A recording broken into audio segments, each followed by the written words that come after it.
Russian President Vladimir Putin earlier today at the Vietnamese capital Hanoi. His trip comes on the heels of his lavish visit to North Korea. Leaders of Vietnam and Russia say they want to boost ties. President To Lam was full of praise for President Putin, congratulating him on his recent re-election. President Putin, in turn, said strengthen a strategic partnership with the Southeast Asian country is one of Russia's priorities. Well, the United States has criticized this visit again for giving a platform for President Putin to promote his war of aggression on Ukraine.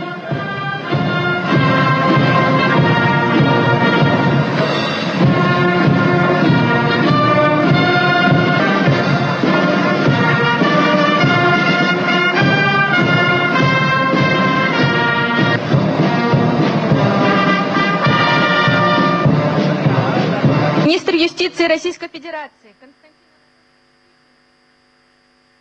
обмениваются программой сотрудничества. Both sides wasted no time signing agreements and deals. They both signed a series in a bid to bolster ties in Asia and to offset growing international concerns over the war in Ukraine.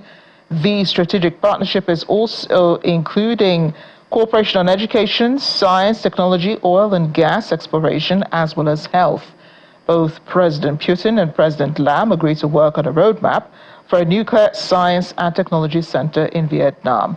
According to officials, agreements between Russia and Vietnam were not as substantial as an agreement that Putin signed with the North Korea leader Kim Jong-un just yesterday, pledging mutual aid in the event of an invasion.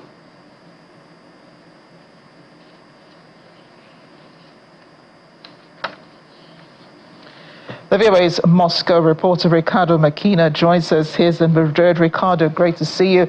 Western media say that the U.S. and South Korea are watching these visits really closely by the Russian president visiting North Korea first and then Vietnam. What are they looking for? Obviously, the most important for the Western partners, for the US, for America, and also for European powers is what kind of deals the military can agree Russia and North Korea, Russia and Vietnam, or perhaps Russia and China. The most important for Western countries is if these countries, if North Korea will supply with ammunition to the Russian forces. We must remember that the army that the North Korean army use almost all the same kind of weapons that the Russian army. So they can provide, especially with ammunition for artillery. So this is very important in this moment for Russia, and is one of the points that can be most important for Putin in this visit. Nevertheless, a possible coalition, military coalition between Russia and North Korea, Russia and Vietnam, Russia and China, obviously is very concerning, especially for Washington. Right, and while he was in North Korea on Wednesday, President Putin did sign an agreement regarding military mutual protection. Is it interesting, Ricardo, that he's not signing such a deal with Vietnam? Yes, of course, the cooperation with North Korea is more intense than cooperation with Vietnam. North Korea is in the side of Russia openly in the invasion of from the beginning of the full-scale invasion of Ukraine. We saw this with the visit of the president of North Korea the dictator of North Korea to Russia, and we can see this in the supplies of ammunition that North Korea already did to Russia. So there are more complicity between these two countries. Vietnam, they can't offer the same that North Korea, and for their own reasons, they don't want to be involved in this war so much as North Korea is ready to do. Right, and just wondering, Ricardo, if President Putin's visit to Vietnam could have anything to do with the country's complicated past with the United States. The European nations has lost any hope in the possibility that Vladimir Putin will somehow change his mind regarding the full invasion of Ukraine.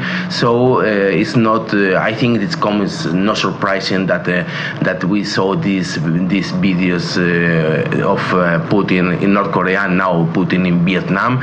So I think European countries, the European Union as a whole, is for them is clear that with the actual president of Russia will be not possible any kind of negotiation to find peace for Ukraine in the terms that will be favorable for Ukraine, for Kiev. So in this context of situation, the maximum tension between Russia and Brussels, this visit to North Korea and Vietnam is not coming as a surprise, not at all.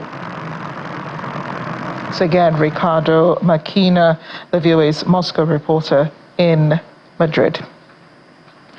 While President Putin is abroad, his forces have been training against enemy invasion and in preparation, of course, for the war in Ukraine. The Russian Pacific Fleet's armed forces began conducting bilateral tactical drills on Wednesday. The drills saw the execution of practical tasks in the Kamchatka region, with warships navigating through the sea and aircraft taking off from an airfield. The drills are expected to last until June 28th in the waters of the Pacific Ocean, the Sea of Japan, and the Sea of Okhotsk.